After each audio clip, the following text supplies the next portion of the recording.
session now. We have some change makers with us today. They'll be introducing themselves today on their own. I पता है will come just be किए तो थोड़ा introducing, दिन करना sorry, okay, no problem. So we are introducing a new topic for you today. Please feel free if you have questions, raise your hand, and our change makers will call out your name. And yes, over to you guys. Hi, good evening, everyone. My name is Kabir Arora, and today we'll be presenting Science Beyond the Books. We'll be talking about different jobs in sciences and what those people do. Okay, I'll let my team introduce themselves.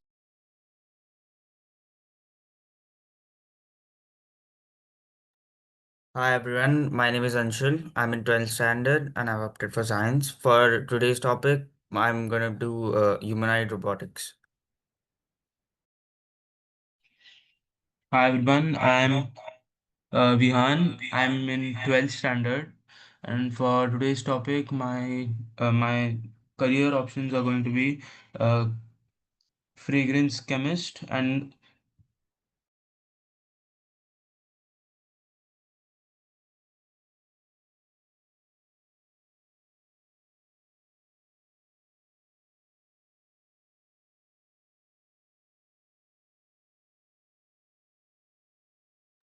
Okay, hello. My name is Ishwari Shinde. I'm in 11th. I've opted for PCMB at Father Agnes. And my professions for today, which I will be explaining, is first an astrobiologist and then a cryonics technician. Hi guys, my name is Somit. Today I'll be talking about volcanologist and space psychologist. Okay, I think we can start then. So, Science Beyond the Books. So, first, let's talk about the real heroes behind your favorite apps, data scientists. So they work behind the scenes, collecting, organizing, and analyzing massive amounts of data from platforms such as Spotify, YouTube, and Instagram. So their job is to find patterns and insights to help these platforms personalize what you see, recommend what you listen to, and even predict what you might like next, like predicting what reel will come on your For You page or what video will come on YouTube. It also uses tools like statistics, coding, and machine learning. So today we'll talk about what a data scientist actually does. So here's an example of raw data. This is an example data set. So to show how this works, I've created a simple data set of 10 listeners on Spotify. Each row shows the genre of a person listened to, how many songs they played, how many they've skipped, how long they listened for, and how many they liked. Even with a small data set like this, we can uncover a lot about user behavior. So you can take a look at all the genres. We have pop, hip hop, EDM, classical, rock, and you can see the songs listened and the listeners. So here we can see some graphs about them with the average skips on the y-axis and the genres on the x-axis. Uh, Here you can see EDM is the song which has the most skips, while EDM and hip hop have the most skips, while classical has the least skips. In the second diagram, you can see the average song length on the y-axis and the song genre on the x-axis. Here we can see that classical songs have the highest song lengths, while hip hop and EDM songs have the lowest song lengths. So these are the liked songs, like versus skip songs per genre. So here you can see classical songs. Many classical songs are liked and they have the least skips, while EDM has very few liked songs in ratio to the skipped songs, along with hip hop and pop. Here we can also see a pie chart, which we can see total like songs by genre, where we can see that classical music has the highest ratio of like songs, with EDM and hip hop the least. Here's a scatter plot showing the connection between how long someone listens and how much they actually skip. You can see a clear trend. People who listen longer, especially to classical and rock, tend to skip less. So higher engagement usually means fewer interruptions. So analysis. So let's wrap this up with some real world impact. Based on just a few variables like genre skips and like songs, we can already see patterns in listener behavior. People skip more songs in high energy genres like EDM and hip hop. Classical and rock are more loyal and engaged, while shorter songs do not always keep attention. More time usually means deeper appreciation. So based on this information, you can see apps like Spotify and Apple Music will recommend different playlists for you every single week and a discover new tab. So you can read through this also if you want. Rock and pop show balanced behavior. Their shorter average song lengths don't guarantee better retention. Listeners who spend more time listening tend to skip less, and classical music leads with the most light songs and least skips, as EDM and hip hop have the highest skip rates. So does anybody have any doubts on what a data scientist does?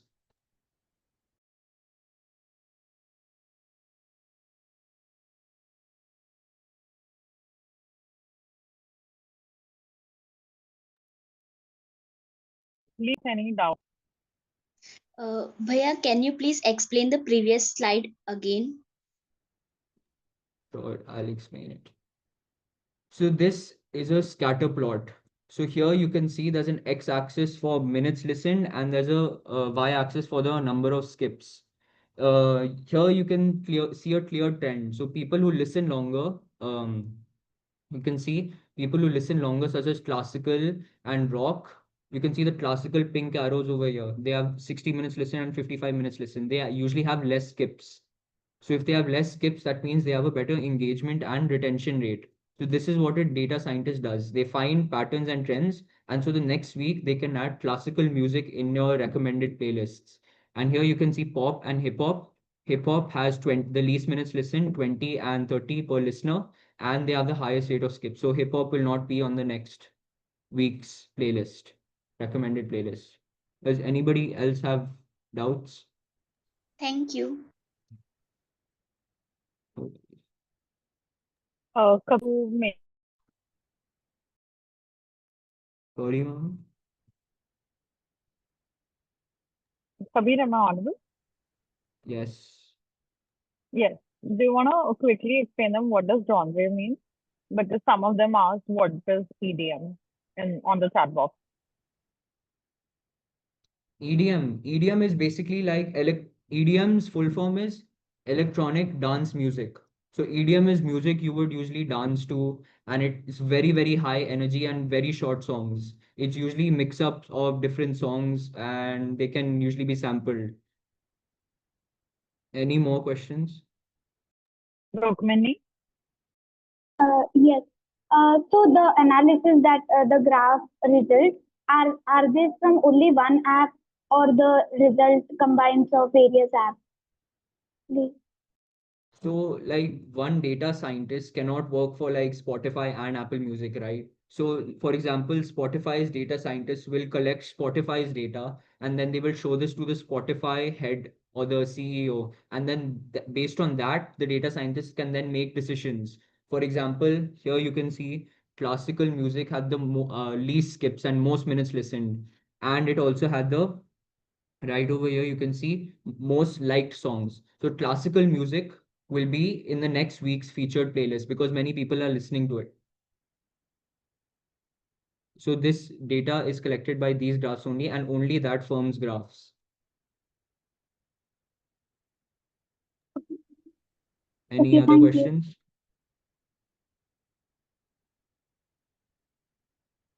Yes, Apsi. Can you give written information about difference between data scientist and data engineer?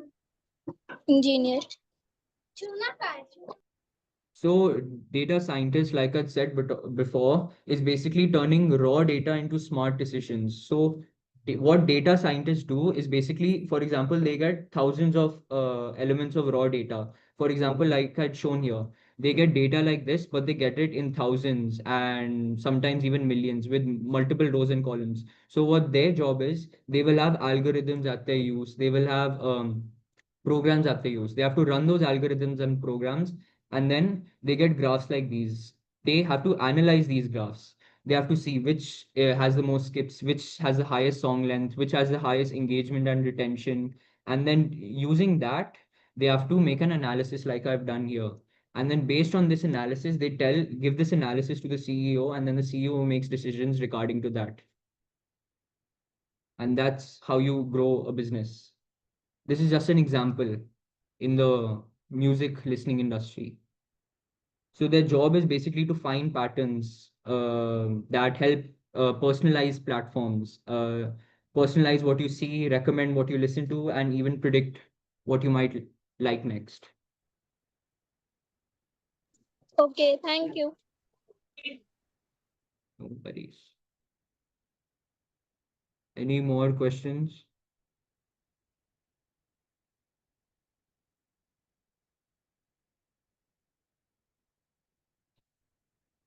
Right. I think we'll move on. I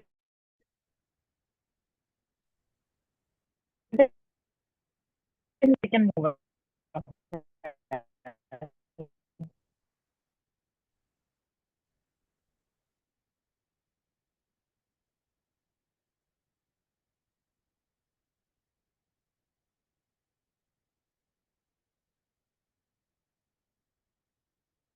So we just go to the next slide. I don't think this topic has been taken up. Yeah. So obviously, I've introduced myself in the beginning, and my profession, the first one which I'm going to be explaining, is an astrobiologist. It is not the most famous profession or the most well-known one, but it is definitely one of utmost importance. So, who exactly is an astrobiologist? An astrobiologist studies life in space, looks for aliens, microbes on exoplanets. He or she, they work in space research centers like the most well-known are ISRO and NASA, and they work with telescopes since such far space travels are not yet available. They study mostly planetary sciences. Now, what are planetary sciences? They are interdisciplinary studies of planets, celestial bodies like moons and the asteroids. Now, what does an astrobiologist exactly do? They study life on Earth in extreme conditions. Now, you would say that an ecologist and an astrobiologist are completely the same, but no. An ecologist studies life only on Earth, while an astrobiologist studies life on other planets, asteroids even, and tries to find signs of life. Like we have all heard of the famous theory of the aliens and everything. Now, what does an astrobiologist do for the Earth? What he does is he studies the evolution, like the Big Bang theory, or how life exactly began on the Earth, because that mystery is not yet completely solved. He searches for signs of life on Mars, Europa, and other exoplanets. He makes use of telescopes and space missions to gather all of this data. Next one.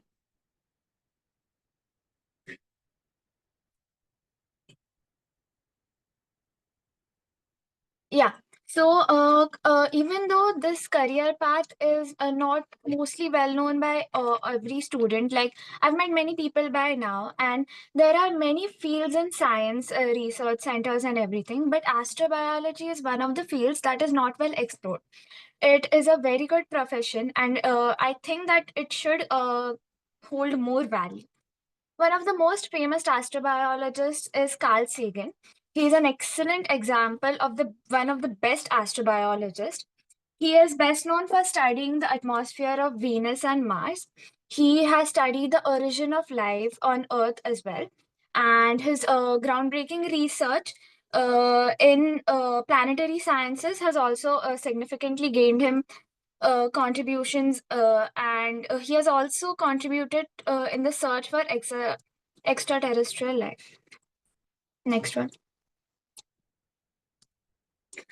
Now, who is a cryonics technician? I would like to keep this as an open-ended question, and I would like to have some answers if anyone wants to answer.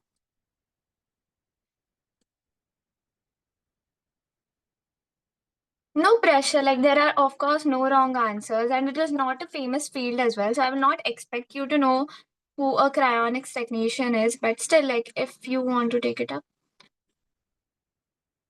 Anyone? May I try? Yeah, you can Yes. go ahead. Yes. So I feel like looking at the picture, I can say that it is the evolution of humans. How have humans evolved from past till now? Like earlier, their body posture was uh, Inclined. erect Yeah. portion, inclined, and then it got straight. Yes. Yeah, it is not exactly about evolution, but you're partly right. So A for an effort. So, what exactly is a cryonics technician? A cryonics technician is a professional who specializes in the process of cryopreservation. Now, this is a trigger alert. This profession is quite dark. So, you know how we've studied the evolution of mankind, like we see the changes in the skeleton, in their bodies, and everything. How were we able to do this? By studying the fossils that we have excavated. Now, exact information is not clearly known because we do not have the bodies. So, what cryonics technician exactly does is, Kabir, next slide. Yeah. So, what a cryonics technician does is they are trying to freeze the bodies, like the bodies who are legally dead right now. What we are trying to do is we are freezing them up so that the future scientists they are able to revive those bodies. You know, like to study them, because of course evolution is the constant process. So changes will keep on happening in the human body, but for them to understand them better and to find about it easily, we are trying to do cryopreservation. Now, what is cryopreservation? It is the freezing of the body, and of course this requires consent. Every cryopreservation process that has taken place till now, it has the consent of the legally dead or maybe their family. We also have an option now to like give our consent before our death, since families attachment and everything, we can give our permission legally. And this is not for any smuggling of bodies or anything. No, it is purely for the betterment of the future generations and for them to understand their history and their ancestors better. Now, many people relate cryopreservation to mummification. Like, of course, mummification is also preservation of the body so that we can understand it better in the future. But mummification is to preserve it from decaying. Like in Egypt and everything, we've seen many mummies and all of those examples. But what mummification does is they wrap the body in a linen cloth so that it is breathable and everything.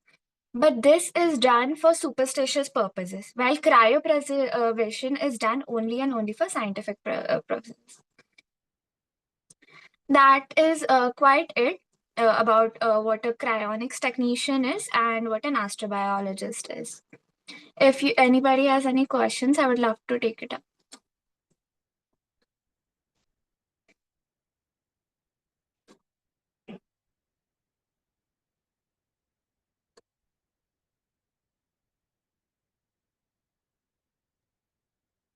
Any Firstly, has questions? everyone understood now?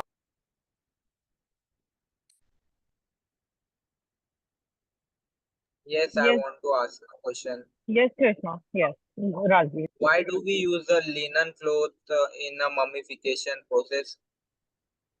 Okay, so the linen cloth is, a mixture of flax and some other substance. So it is breathable for the body, so that it helps for it to not decay faster. Because we have to unwrap it later and we have to study it, right? So that is why a linen cloth is specifically used. I also have a question that is cryopreservation that was cryopreservation was can be done in the space so that it is possible to regrow that substance or that body to recreate for future living. In space, I am not sure about that. Like, scientists have not yet come up till there. What I have read is that it's only done in labs and with the consent of the person. And it is like the freezing of it, right? Freezing of the body. How will we be able to freeze the body in space? We can't do that. There is no air, there's no moisture or anything. Thank you. No worries. Anyone else? Yes, I want to ask. Yeah. Yeah. So I just wanted to know. So in this field, like it's a mixture of learning the historic things as well as the medical. Is this a field similar to this? Similar to which field? Like this. Sorry, I forgot the name. In the previous slide. Astrobiology. Yeah, so astrobiologist. So in this, the studies are done for the historical perspective based and also the medical to understand all the concept. Historically is only with relevance to the earth because we live on the earth and we know more about the Okay. history. So what we are trying to do is we're trying to learn about the evolution process and how life actually began on the earth. So I will not exactly say that it is historical, but it is definitely biological. And your question is very good. Like maybe we are doing it for history, but this is mostly for the future because we've all heard that the earth is going to explode, the sun is going to eat us all up. So what we're trying to do is trying to find an alternate planet to which we can shift onto. So in that, an astrobiologist plays a major role.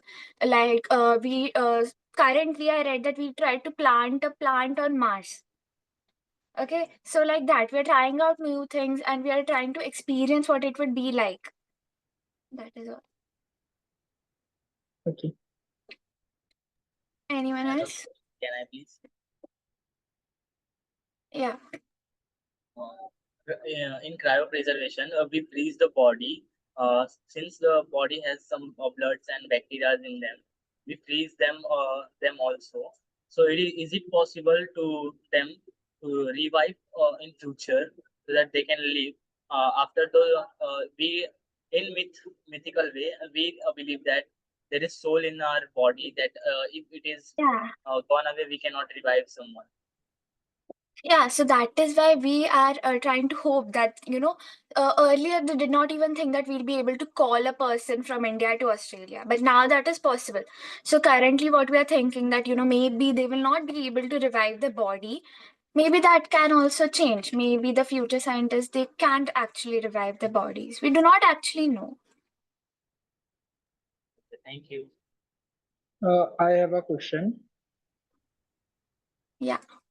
Yeah, I was just asking, like I have read this book called *Sapiens* by Novel Harikan. Like in that he told about the evolution. So I was just like curious to know, like from we have evolved from monkey to reptiles, then amphibians, then human. So Yeah. we learn study, so we can predict our future. Like we can just have a look on the future. So do you know like what is the end of this evolution? Just as a random question came into mind. From there we evolved till here like a human. For example, our vestigial organs, if you don't use that, or earlier we have many vestigial organs, but according to the evolution, the like appendix, it's of no use and it's going to degrade throughout the time, throughout the evolution. Just you have any idea like till which end this evolution will go of the human? Till there is human life on earth and till there are factors supporting it, of course there will be changes in the human bodies, which is why we are doing cryopreservation so that we can compare the future bodies and the present bodies to know what changes it has gone through, so we get like a better timeline of how evolution has taken place than we have right now. We cannot exactly say what we'll end up as because nobody really knows that, but only the future can say that, right? Yeah. Amazing. Thank you so much. Thank you, Ishri. We can move ahead. Yeah. Okay, yeah, sure. Hey guys, now let's learn about volcanologists. These folks literally walk towards erupting volcanoes. Volcanologists study magma, lava, gases, and tectonics to understand eruptions, where, when, and how violently they might happen. Volcanologists help in disaster preparedness, urban planning, and understanding Earth's interior. This career is adventurous, risky, and deeply important for public safety and science. So they go near the volcano and collect samples. They take it to the lab, and they check if any suspicion like activities are happening. Next slide. Let's see, why does this career matter? Volcanologists saves thousands of lives through early warning systems. They help aviations and to save planes from ash clouds that are coming out from volcanoes. They track climate impact and they study Earth's history and future. They also harness Earth's energy coming out from the volcano and they use it to generate electricity and all. Next. What do they actually do on a daily basis? Volcanologists monitor active volcanoes using tools like seismometers and gas sensors. They collect and test lava, ash, and gas samples in the field and lab. They research volcanic history to understand eruption patterns. They also create maps and help plan evacuations to keep people safe. They work with satellites and drones to track volcano changes far from places. Some even study volcanoes on other planets like Mars. Next. Yeah, this is a picture showing the volcanologists in action. Now let's look at each machine and person and their role in the tracking of volcanic activity. First is detection. Scientists use special machines on the ground and airplanes to check gases coming out of the volcano like sulfur. Next is thermal imaging. Helicopters with thermal cameras spot heat rising from the volcano. The satellites also take big picture views from space to track changes in the volcano's shape and temperature. There are also 24 by 7 cameras to record any unusual activity. There are GPS devices which measure if the ground is swelling or moving. And scientists go on site to measure changes in the landscape like cracks or bulges. There are also tilt meters which detect if the ground is tilting, which often happens before an eruption. And there are earthquake and lahar sensors. These can pick up shaking from small quakes or mud flows caused by eruptions or rain. So all these machines together work in tracking down volcanic activity, and if anything's happening, the nearby people are evacuated immediately. Next. Thomas, can you try Yes. to be a bit louder? Some of them are not able to hear. Okay, ma'am. Also, is everyone understanding so far? Yes. Please give Yes. a Yes. thumbs up if you are able to hear and understand. Everyone else is understanding. Please give a thumbs up if you are understanding. If there are doubts, you can ask. Saloni, Ashura, Sanya, Sanjana. Okay, very good. Let's continue. Yes, ma'am. Space psychology is another bizarre or strange career. A space psychologist is a specialist who studies how space travels affect the human mind, behavior, and emotions. Their job is to ensure astronauts stay mentally healthy and work well together during long and stressful missions in space. Next. Why actually this career exists? The first reason is mental health challenges. Long missions can cause anxiety, depression, boredom, and even panic. Astronauts must stay focused and calm under pressure, even during emergencies. Team conflicts. Living in tight spaces for long periods can lead to arguments, tension, and stress. Space psychologists help prepare all astronauts for teamwork even under stress. Isolation and loneliness. Astronauts are far from family and Earth. On Mars missions, there could be a 20-minute delay in talking to anyone back home. Disrupted sleep and body rhythms. The sun rises 16 times a day on the International Space Station by NASA. That messes up with sleep cycles. Space psychologists help astronauts maintain healthy routines. Performance under pressure. A single mistake in space can be fatal. Astronauts must stay sharp mentally at all times. Next. Thomas, someone has a question on the chat box. Can you please take it? Yes. The magma, magma, there is no difference between magma and lava. They're like practically the same. When the lava is in the earth before eruption, it's called magma, and when it comes out of the earth through the volcano, it's called lava. That's it. And another question. Yeah, in the picture I showed you, right?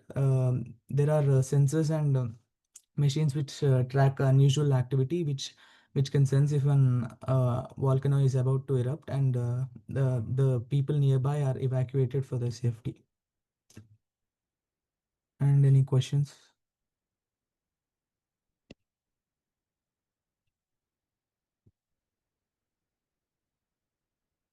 Yes, Mohita. Mohita, you have a question?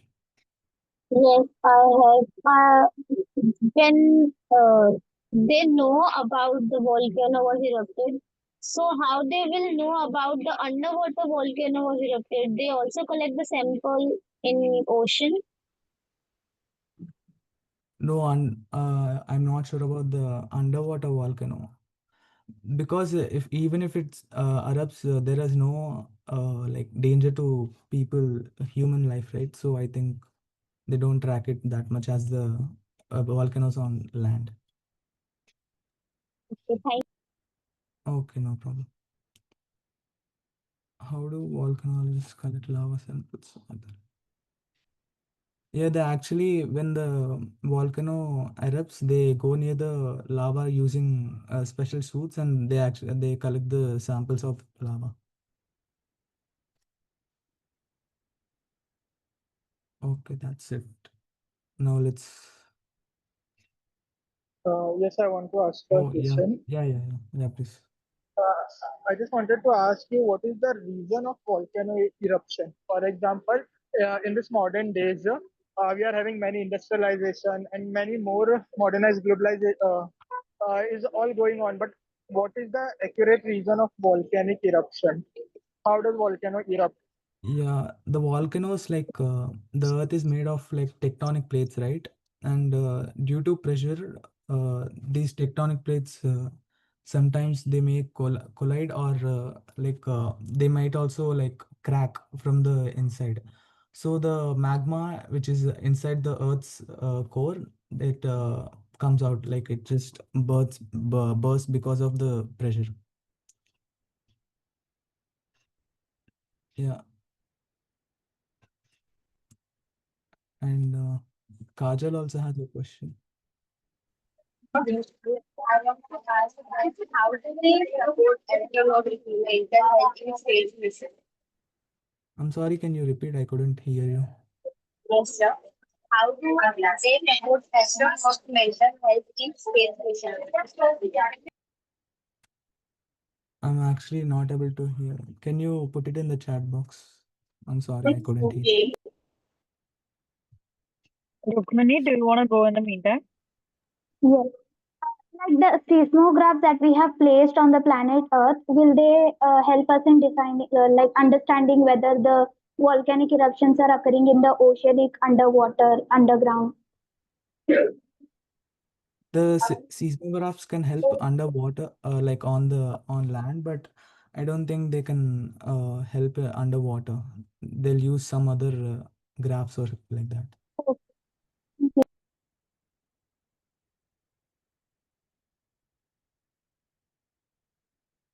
And Dildar? Dildar, yes. Yes, please. My question is how we get to know how volcano get stop erupting. What are the reason behind that? Like how do we get to know when the volcano will get stop erupting? Stop erupting.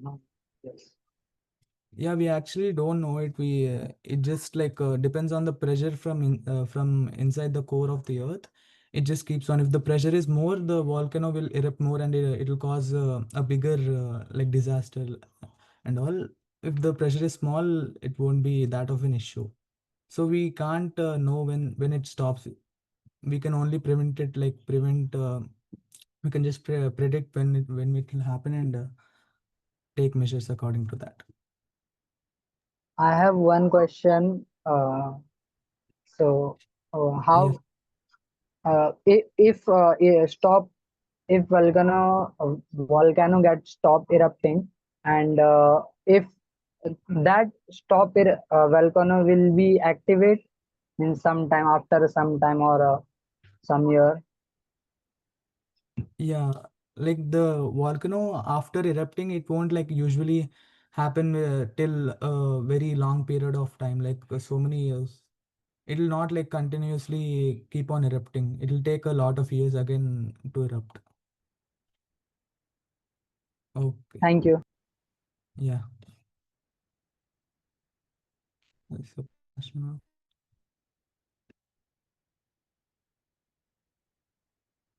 Yeah, Kajal, your doubt. There are actually, yeah, the space psychologists only, they go with the astronauts, and they help in their mental stress. And if they're feeling any boredom, they'll also give them video games so that the boredom is cured on long missions.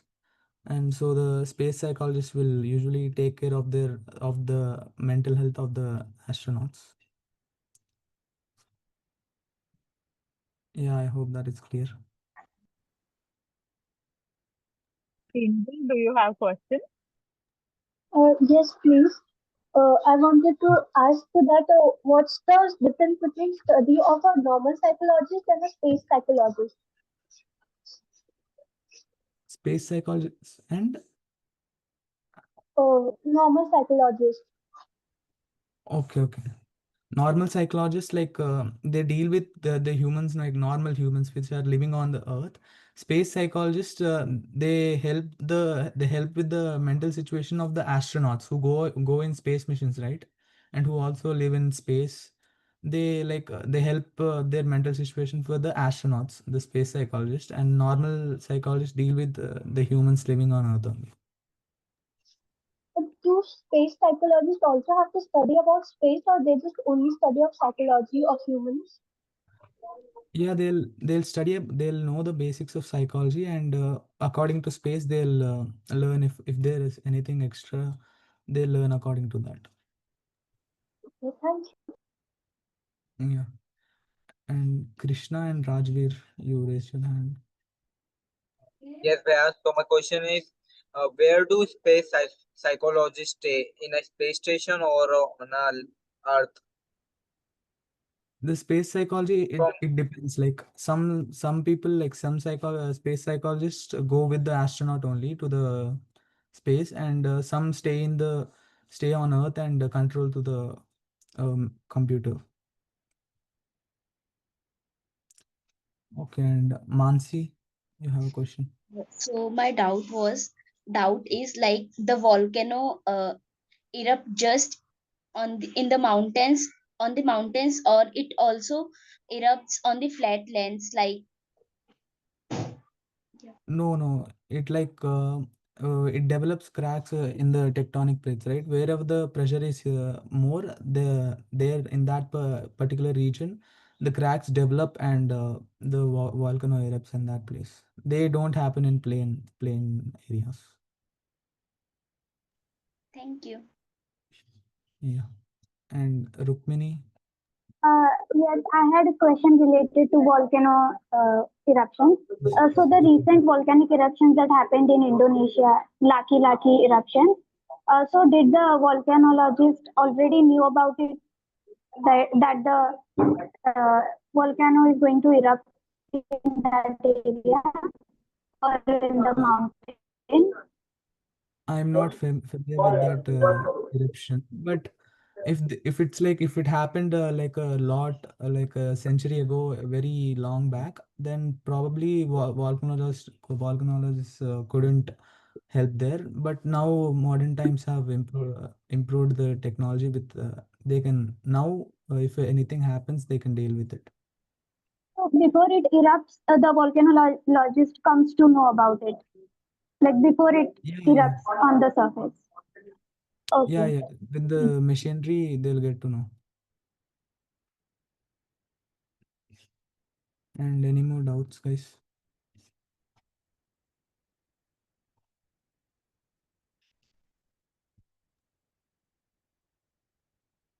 We can move ahead, Thomas. Yes, ma'am. Now let's know about what do space psychologists actually do in daily. Space psychologists help astronauts stay mentally healthy. Their daily work includes actually it is divided into three parts: before missions, during missions, and after missions. Before missions, they test and train astronauts to handle stress, isolation, and teamwork. And they also design mental health routines and coping strategies. During missions, they monitor astronauts' mood, stress, and group behavior. They offer support and advice through video calls or messages. So they also suggest changes in routines to boost mental well-being.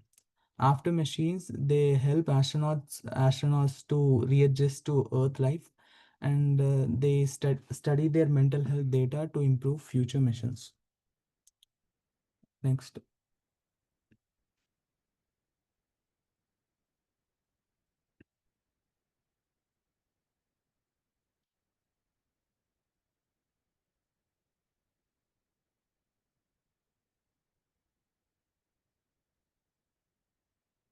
I think Kajal has a question on the chat. How what can I? Kajal, I'm not actually familiar with that. How they affect human history and culture.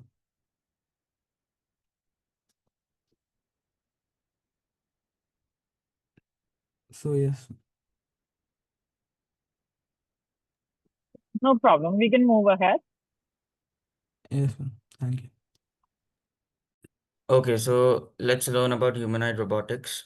Humanoid robotics is a field of robotics focused on creating robots that resemble the human body in form and often in behavior.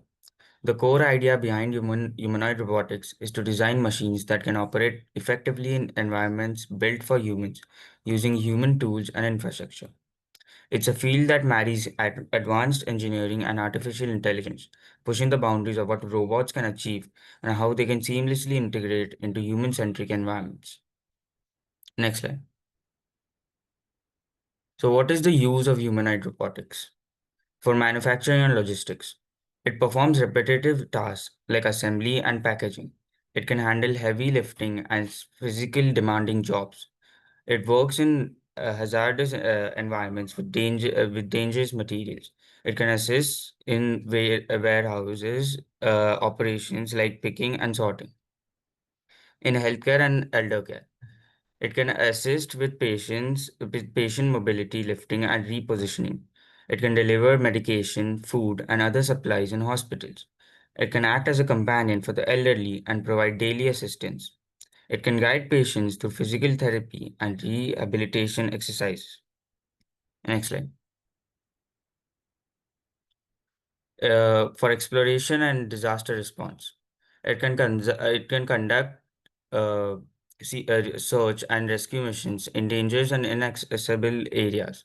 It can perform tasks in environments unsafe for humans, like space or deep sea exploration, and maintain equipment in hazardous sites like nuclear plants.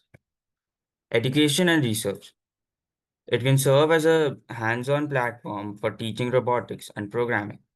It is used in advanced research for AI, machine learning, and human robot interaction, and it can help researchers understand bipedal locomotion and biometrics. Next slide. Why you should make a career in humanoid robotics? It is a high growth and future proof industry.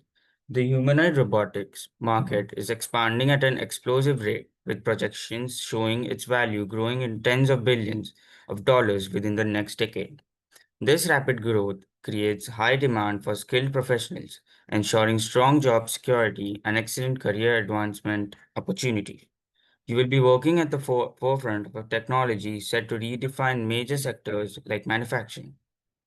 You can choose from diverse and specialized career paths, hardware and uh, hardware and mechatronics. You can focus on the physical design, building, and testing of the robot body, including its skeleton, actuators, and sensory system. AI and machine learning engineering. You can develop the robot's brain. This involves programming its ability to see, navigate, and make decisions, and learn from its previous uh, previous errors. Next slide.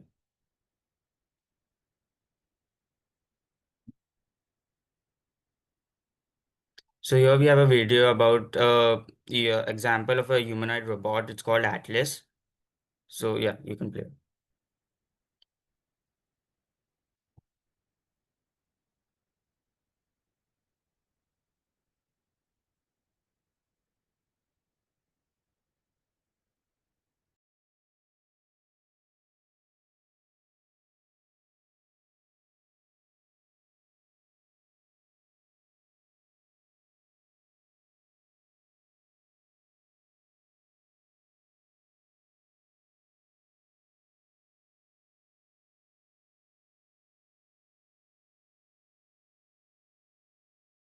Is in this? I'm sorry. Is there any audio in the Yeah, there's an thing? audio, but it's like just the robots moving, so it's not that necessary. Okay, no problem. So guys, you just have to look at the video. There is no audio as such for this, okay?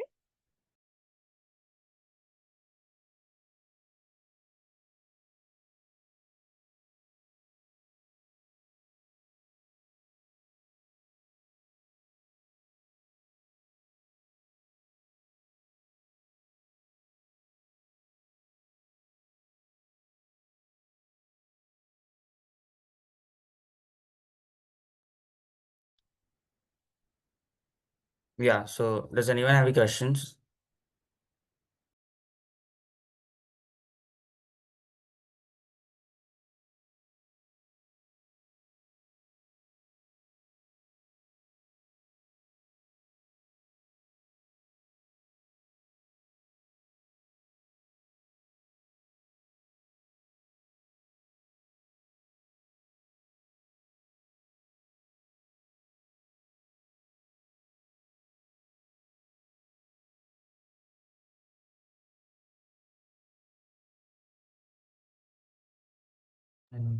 Okay, so there's a question in the chat box. One sec. Yeah, so it's subjective. Some people think humanoid robots should be given emotions. People don't think, but I think that if they're given any type of emotion, then it'll be like the movies where they take over and all. So I'm not sure, and I don't think we have any like technology yet until to do such kind of things. So yeah,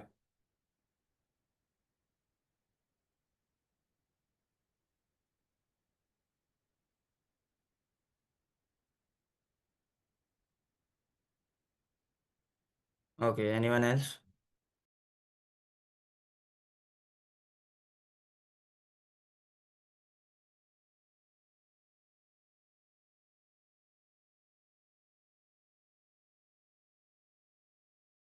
There are two questions on the chat box, Anshul.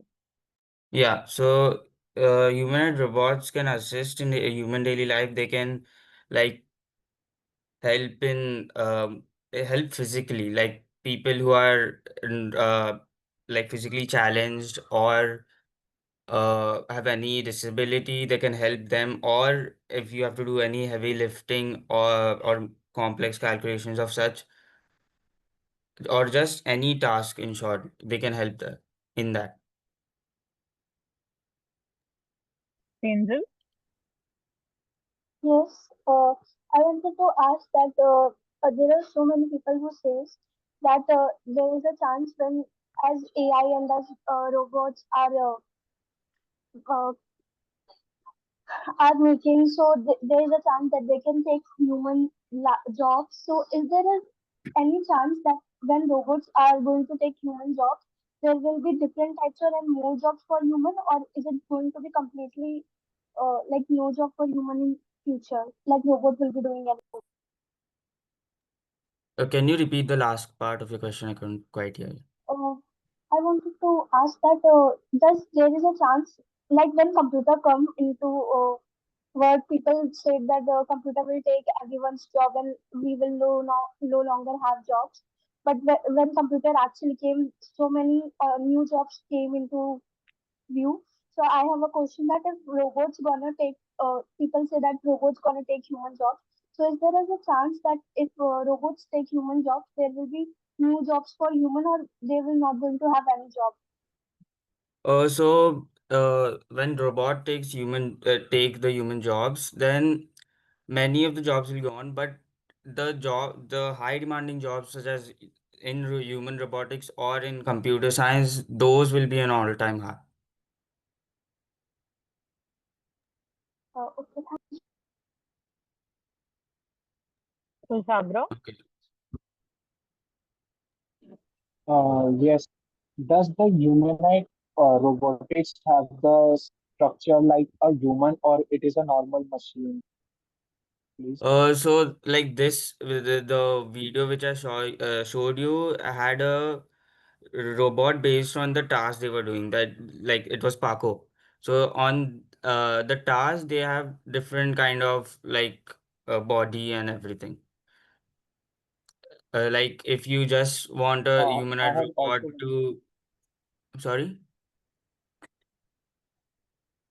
no, no, Okay, so please. if you just want a humanoid robot to do day-to-day tasks, they won't be built like this. They'll be similar to humans.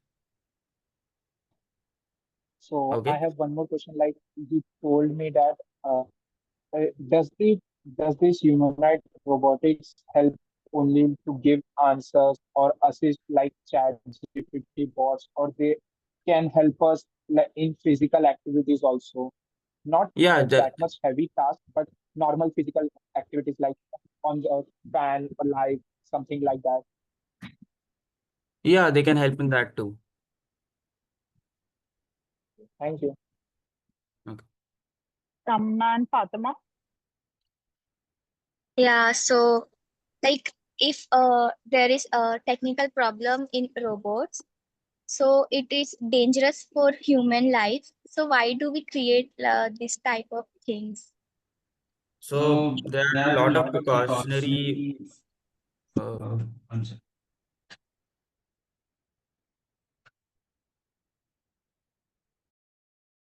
okay, so there's a lot of precautionary measures taken before Yes, you even can building the robot. So add. Anshul, I'm sorry. please continue. Yeah, so there's a lot of precautionary measures taken before even making the robots.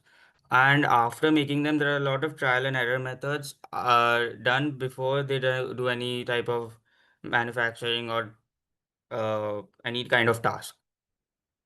So we don't have to worry much about uh, any anything happening. Okay, thank you. Uh, Tapsi? Tapsi. Yeah. So my question is there is any ethical concern related to humanoid robot? And if yes, so what are these?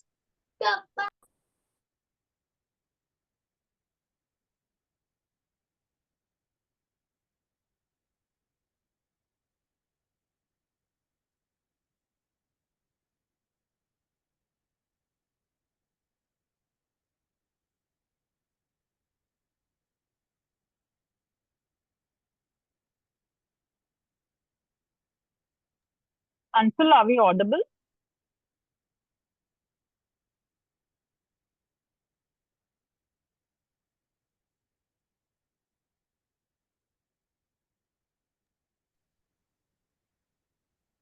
Tapsi, why don't you tell us? Do you think there are ethical concerns to robotics?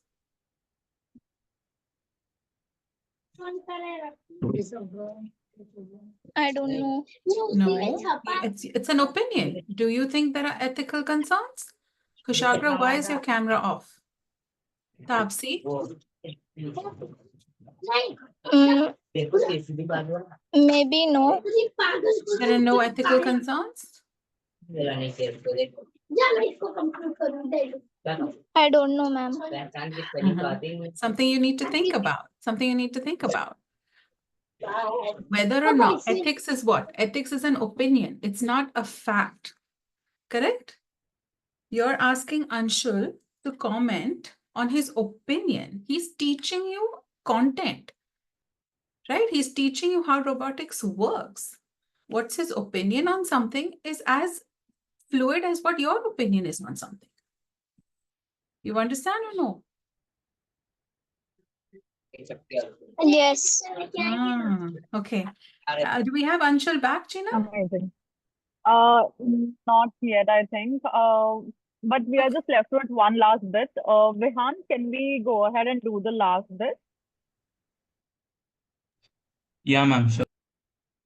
Yes, let's continue. One last part is remaining, guys. I can see there are some questions on chat box. We'll take that after Vihan's part is done. Okay? Thank you so much. Please continue, Vihan. Yeah, ma'am, should I start? Yes, please, Vihan.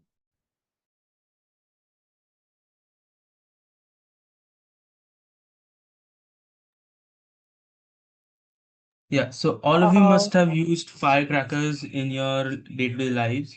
Now, let it be on Diwali or after a cricket match final. Now, firecrackers are most used in India, and the people responsible for making such beautiful things are pyrotechnic engineers. Now, another name for a pyrotechnic engineer is a firework designer, which uses chemistry to design and create firework displays. Now, pyrotechnic engineers combine chemistry, physics, and engineering to design, develop, and execute controlled explosions and dazzling fireworks displays. What's interesting is their ability to manipulate chemical reactions to create specific visual and auditory effects, which prioritizing extreme safety while prioritizing extreme safety. Now, they work across entertainment, aerospace, and defense, transforming volatile materials into breathtaking or mission critical events. Yeah, next slide.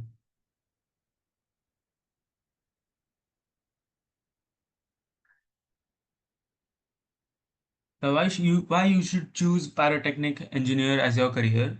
Now, career as a pyrotechnic engineer is for those who are passionate about explosions, special effects, and cutting edge science, but with a crucial emphasis on safety and precision. Now, here's a brief overview of why you might choose it. Exciting and visual impressive work. You get to design, develop, and execute spectacular pyrotechnic displays for entertainment of other people. Now, blend of science and engineering. It's a highly technical field requiring deep knowledge of chemistry, physics, and mechanical aerospace engineering. You'll work with explosive materials, understand their properties, and design systems for controlled reactions. In niche and specialized fieldwork. It's not a common career, meaning fewer people have the specialized skills, which can lead to unique opportunities and demands. Yeah, next slide.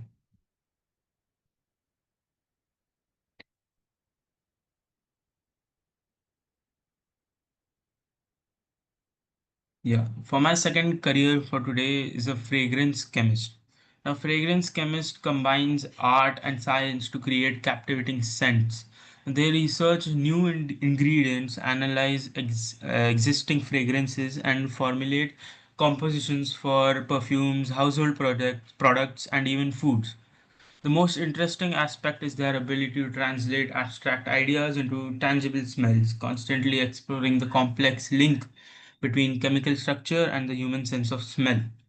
Their work involves understanding the complex chemistry of aromatic compounds, how they interact, how they evoke specific emotions or experience in people.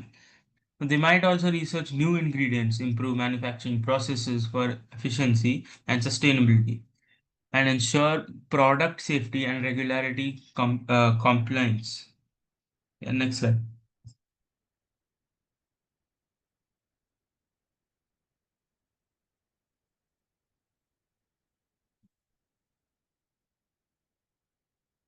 Why you should choose fragrance chemist as your career? Now it has an impact across various industries. Like fragrance chemists aren't you just creating perfumes for luxury brands. Their work impacts a vast range of products, including fine fragrances, like perfumes, colognes, aftershaves. Now, household products like laundry detergents, cleaning supplies, candles. Personal care products like soap, shampoos, lotions, cosmetics, and food and beverages. Many fragrance chemists also work as flavor chemists, creating scents for food products. A blend of science and art. Now, scientific rigor. Fragrance chemistry is deeply rooted in organic and analytical chemistry. You'll use your knowledge of chemical structures, reactions, and properties to understand how different aroma compounds interact. Creative expressions. Beyond the science, you're actually an artist. You'll be responsible for creating entirely new scents, blending essential oils, aroma chemicals, and other ingredients to achieve desired profiles. Yeah, I think this is the end of the presentation. Yes, yes. Thank you so much, Vihan. Does anyone have questions for Vihan? Yes, Vihan. Can you please check the chat box and look into the question? Yeah, so like if you you need like chemistry as your major subject. Now, if you see in the photo in the right hand side, there are many chemical compounds, very aromatic compounds, which like forms into new smells and new like flavors. Now, if you're an art student, then you need a chemistry background, like for the whole entire 10th or like 11th or 12th, something like that. Has everyone understood? Please give a thumbs up if you have understood the concept. Okay. Okay. Thank you. Thank you, ma'am. Kaushik, did you understand? Amazing. Until do we have you back? Can we cover the questions if your network is well now? Kushagra, do you have any questions? Yes, please. Uh, can I get to know about pyrotechnic engineer? How do they design the firecrackers by using what type of chemicals? Can you please explain? Vihan? Yeah, can you repeat the question? Sorry.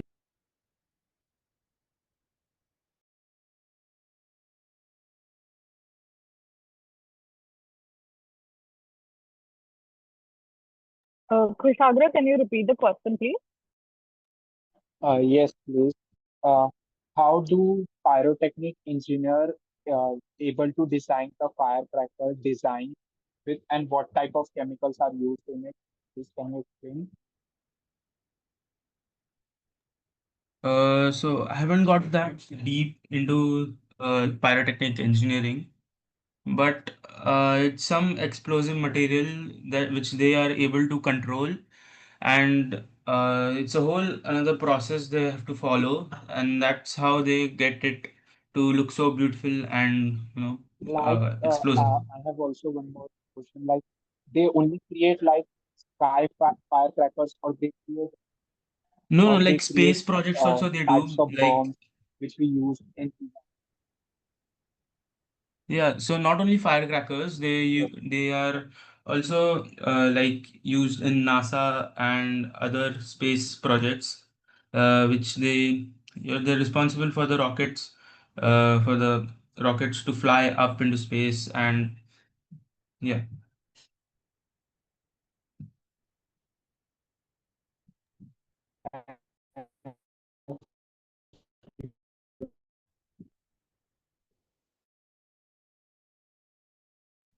Any other doubts?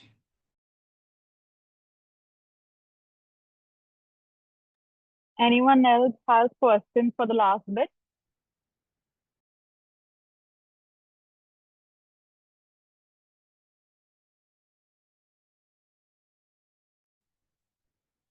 Thank you so much. We appreciate you. Thank you so much. Today is Yeah, the thank you, first ma'am. day I've had to take so many notes. Today's the first day I've had to take so many notes. So thank you so much. So today's the first day I've had to take so many notes since you all taught so many interesting things. So thank you so much. It got me thinking also, what's the difference between lava and magna, and so many other questions that came up. So thank you so much, everybody. Thank you, Gina. Thank you, TFG. We appreciate you. Thank you, ma'am. Thank you. Thank you. Have a good evening. Kids, you ready for me? Thank you so much. Thank you. Thank you. Thank you so much, everyone. TFG Changemakers can leave the call. Thank you so much, Rhea. Thank you, Gina. We appreciate you. All right. Help me out, please. Help me out. Since you didn't ask questions, I'm assuming you understood this, right? Saloni, Tapsi, Shamna, Fatima, Zainab, Mansi. Help me out. What does the word excavated mean? Excavated. E-X-C-A-V-A-T-E-D. Rukmini, what does the word excavated mean? To find out something. Mm, To excavate. Close, but चिंगारी नहीं लगी अब तक. Durgeshwari Madhuri. To excavate is like it's like a wall where you excavate the stone and you create some structure. Excavate. Excavate. Yes, and Yes. it means to dig deep, to dig so deep that you find what's inside. Excavate. Yes. When you know, have you ever seen a dog do this,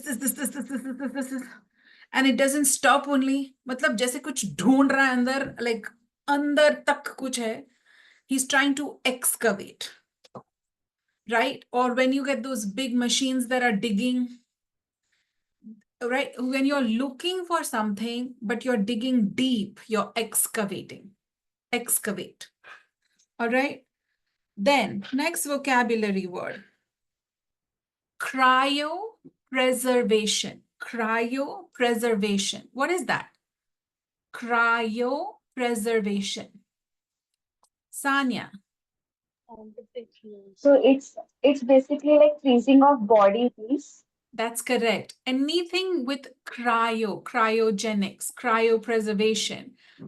It's when you're freezing that thing, and you're freezing that thing to possibly keep that thing viable. That means available to study for a longer period of time.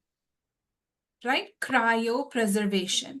Some of you, I know, when you have like something, ऐसा एक lump होता है finger पे या यहाँ पे, your doctor drops some cold thing and puts it here, and this thing falls off after some time.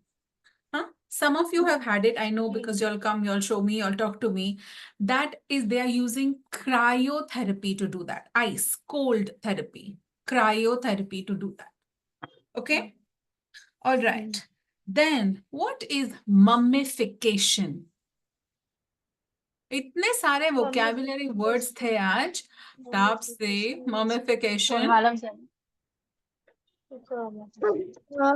It is like in Egypt they do sorry, I can't pronounce. But try. What do you mean you can't? What does that even mean? Lion. Just try. Lion. Mummification. Mummification. Yes, look. In Egypt they do they use some specific clothes to wrap and they wrap the body. Correct. They wrap the body, right? Everything from the face to the neck to the hands, they just wrap the body. Mummification. And it happens in Egypt. Somebody asked, how do you know a volcano is about to explode? Somebody asked, how do you know a volcano is about to explode? Well, there are many different ways. So our entire, sorry, there's construction going on in my office. So that's what you're hearing, okay? Our entire Earth is made up of tectonic plates. Okay, I hope you studied that in geography in school. If you haven't studied that in geography in school, please look it up. It's kind of important to know where you live and how that thing is made up. But think of it like different plates that are joined together, like this, right? I don't have so many hands, but they're different plates. They're different types, different plates at different levels that are joined together. Now, when we rock that, problems start to happen, correct? The people who study the movement of these plates are called seismologists. They study earthquakes. Seismologist. I'll put it in the chat so you have the correct spelling.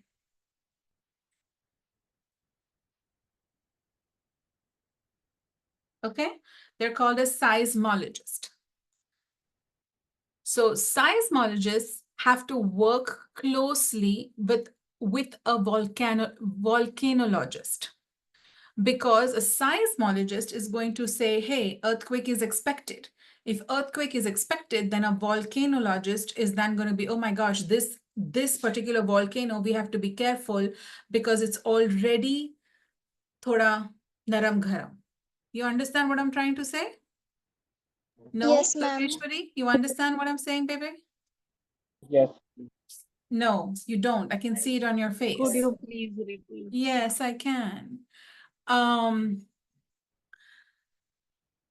to explain? Do you understand that the earth is made up of different types of plates, right? And then if the earth heats up, cools down. अच्छा, घर में कभी paint किया है? आप लोग ने घर को पेंट किया है ना? Yes. गर्मी में वो दीवार के अंदर क्रैक आ जाते हैं, हाँ, because the wall bit expand.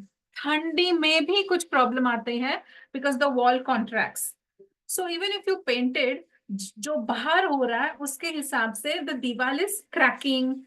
Sometimes it cracks this way, sometimes it cracks this way, correct? Think of your divar as the earth's plates. As there are different atmospheric changes, the earth's plates separate, get closer. You understanding what I'm trying to say? They may bang against each other. Example de rahi hu. All these things can cause problems on our planet. You understanding now, Durgeshwari? So now a volcano. Yes. Right. Thank you so much. So what is the difference between magma and lava? That is also what somebody asked. So inside a volcano, we already have rocks, crystals, different gases. Now the earth is moving. So thoda, it's like this. You have a bad stomach. आपका पेट खराब है. पहले वो गुर गुर गुर गुर गुर नहीं करेगा, है ना? That's the magna that's moving inside the volcano. हाँ, फिर थोड़ा ऐसा उफ दर्द होगा अंदर. That's the magna moving. Ultimately, that's the lava, the explosion. अभी teacher हूँ, I have to find a way you will understand. So the magna is the good, good, good, good, good, good inside. The lava is what you're seeing coming out. Understanding? और Magna move कैसे हुआ? आपने कुछ तो कुछ किया होगा, खाया होगा, that stimulated that good, good, good, good, good, good. The earth had some movement that stimulated that. Everybody good? Magna, lava. All right. I'm going to remember that the entire day. And then somebody said, how do they know the volcano is about to explode? The lava is about to come out, right? So when the magna is inside, it makes certain sounds, and there are machines that measure those sounds. When you go to the doctor and she puts the stethoscope here, she can hear that good, good, good, good, good, good, no? Same way, these machines can hear the sounds inside, right? So as the sounds become bigger, stronger, make some specific sound, then they know, arey, abhi hone wala hai, right? Sometimes she'll give you medicine and she'll say, beta, chali jayega, ye medicine le lo. Because she just knows the sounds are not so loud in your stomach. But sometimes she knows that nahi, nahi, ye problem badne wala hai. You understand what I'm trying to say? So with those machines, they can measure, they can hear the sounds. And from that, that is one way they can tell. Is that helping you? Yes. Yes. Yes. Yeah. Tectonic plates, seismometers. How do we know? Abhi now. No question is a stupid question, okay? I've always said that. But I have a question. How do we know? Somebody asked, how do we know when a volcano has stopped erupting? Somebody asked that question. Now, when your stomach is going good, good, good, good, good, good, and your lava is flowing, how do you know बस अभी हो गया और flow नहीं होगा?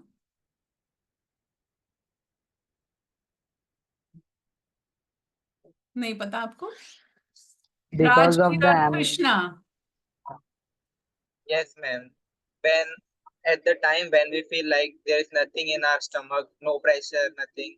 When we feel no pressure from inside, at that time we confirm that we are not going to. Absolutely correct. वो good good good good good इधर खत्म हो गया, इधर से और कोई कुछ निकलेगा नहीं, खत्म हो गई बात ना. So their machine measures how much noise is happening. Then they say, oh, noise has stopped. So therefore, this will also stop. जब निकलना बंद होता है, तब बंद होता है volcano. Yes? Next time you throw up, you will think of me. Next time you throw up, you will think of me. Lava, magna. Okay. Now, one second. Magna versus lava, volcanologist. I have a question. I'm sending you something on your phone, on our group. Please, may you look at it. It's a reel. It's an Instagram reel.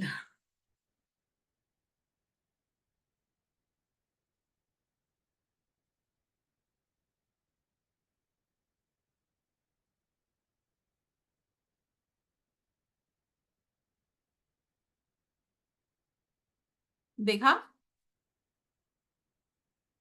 नहीं देखा?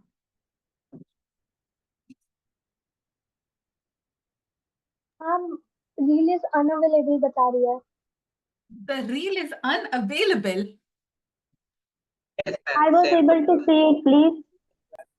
How are some people able to see and some not? The age restriction in क्या हुआ? Instagram. अच्छा, there's an age restriction. Okay, never mind. I'm prepared. I'm a good teacher. I'm prepared. Let's go here. Is this a real robot or is this a human in a robot costume? It's a human in robot Human. costume. A Human human? in robot costume. A Robot human? costume. Are you telling me this is a robot costume? Yes, Durgeshwari Madhuri. So It's a robot, please. This is a robot? Okay. Yes, please. Hold that thought. Okay, hold that thought. This is not. Robot? Yes, please. It's a robot. Yes, please. Yes. Robot? Yes, Yes, yes, please. robot. Yes. Yes. Robot or human? Robot. Robot, please. Rukmini. It's a human, but AI made it into a AI robot like structure, like human face. For example, picture of mine, but AI created it into a picture like robot. So this is not a robot. No, I think it is Okay. AI. Now tell me. Now tell me. 1 second. Now tell me, is this a robot or a human? No doubt. Rukmini. It seems like a robot, but human face. And see the reaction. You saw the reaction at the end? Let's watch Yes. it. So Sanya, what is this?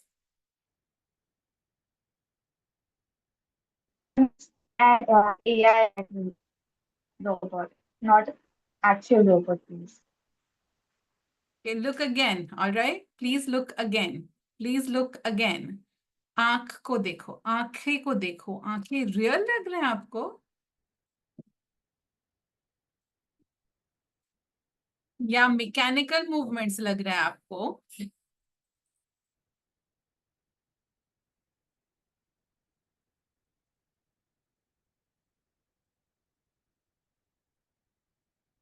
सोचो सोचो. What I am saying to you is, now for those of you who can open, what if I do this? Acha, okay. Okay, this is age restricted, and nowadays what is happening is kids like you are making friends with robots. Their robots are their friends. कहाँ जा रहे हो? You know how you say सलोनी और Rinki Colaba park जा रहे हैं, अभी ये लोग रोबोट्स के साथ यहीं वहीं जा रहे हैं. Okay, let me see if I can you see this? This is a robot or a human? Robot. It is a robot. It is a robot. And these are the, you can program her to play the role of your girlfriend. And she will behave for you exactly the way you want your girlfriend to behave. She will say and do the things that you feel comfortable hearing. You get to program her how you want her to be programmed, and she will be your girlfriend. You can make her look the way you want her to look. You can get her to talk to you the way you want her to talk to you. And honestly, you can't really tell the difference. Additionally, you now have friends, robot friends. Kids your age can design a robot to be their friend. So, or you have AI apps where you can go on and you can design your friend to look how you want your friend to look and talk to you how you want the friend to talk to you in whatever language you want the friend to talk to you. And, you know, that friend, you can program that friend to say, wow, Raja, you look so good today. You play cricket so well, even though you don't play cricket well. Or even though do you understand? You can program it to make your ego go this way. And now what is happening? It is happening, means it is happening, where these children are becoming friends on AI apps with AI generated avatars. That's why when they come to the real world, they don't know how to make friends. They don't know how to deal with rejection. They don't know how to interview for a job. So you have to be very careful how you're interacting with this technology, right? And the last question was, somebody asked, will humans have jobs when robots take human jobs? Somebody has to design these robots. Somebody has to program these robots. Somebody has to manufacture these robots. So the careers that are going to excel in years to come are people who have lateral connect, left and right connect, people who can think how to do something, people who can apply it, right? There are lots of other careers, and one day maybe I will do a session where all the other careers that are up and coming. So when robots do take over jobs, you still know which path you're going to. But arts, commerce, science, they are outdated. You need to be doing way more to be competing in this world today. Done, everybody? Everybody good? Any questions? No questions? You all never have questions. When I come back, everybody, ma'am, we missed you, ma'am, we need to talk to you, ma'am, ये हुआ, ma'am, वो हुआ. लेकिन यहाँ बैठ के मैं पूछती हूँ हर हफ्ता. Any questions? Anything you want to say, ऐसे? Yes, Rukmini. Ma'am, today, like those who taught us, like do they have all these subjects in their colleges?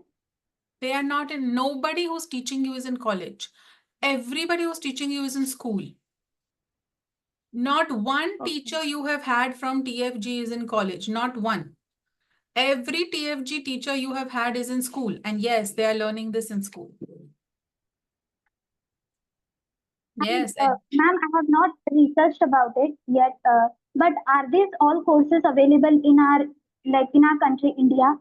I Like don't not know. in school, but even in colleges, do we have all? Okay. I don't know, and I haven't done the research, but I don't think so. I do know that today India is leading in IT programming. I know that India is leading in AI software. I don't know where they are going to learn this. It's something I need to spend time to understand which colleges or which courses are they taking to learn this. So although I have not directly heard, there must be, right, Rukmini, if so many people are programmers and so many people are doing this in India, and it's worth researching because children like you all are very good programmers. Very good. You all are very good programmers because your brains have been conditioned from a young age to follow the rules. And programming requires rules. So programming would be a very strong career for many of you on my screen right now because you have an inbuilt skill for that. But learning lateral connect, Rukmini, will definitely take you to another level, no doubt. Yeah, simply being able to follow rules versus being able to apply the rules, big difference, big difference. Right. I mean, like we have a student just now, God bless, he cleared a very big exam, but there's one subject on the exam which requires application. And he's been consistently failing because he's failing that one paper. And even this time and all the other papers are just about, they're not application, they're direct formula this and formula that. And he's been clearing those papers. And this time also he's passed, but barely cleared that application paper. मतलब minimum चाहिए थे 50, minimum मिले उसको 50. But all the other subjects you see, he's either. You understand what I'm saying? So application is going to become very important going forward, Rukmini. Yeah? You still have another question? No. Okay. Tapsi, Angel, and then we gotta go. I just want to say that I miss you, ma'am. All rubbish, absolute rubbish. कोई No, बात ma'am. नहीं करता है, कोई question का answer नहीं देता है. I don't believe any of you. Nobody.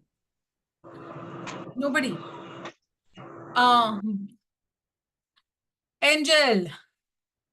How are you, ma'am? Ma'am has to go now. She has to do You know what? Wait, let me stop the recording so confidential data does not go out. 1 second, 1 second. Yes, please.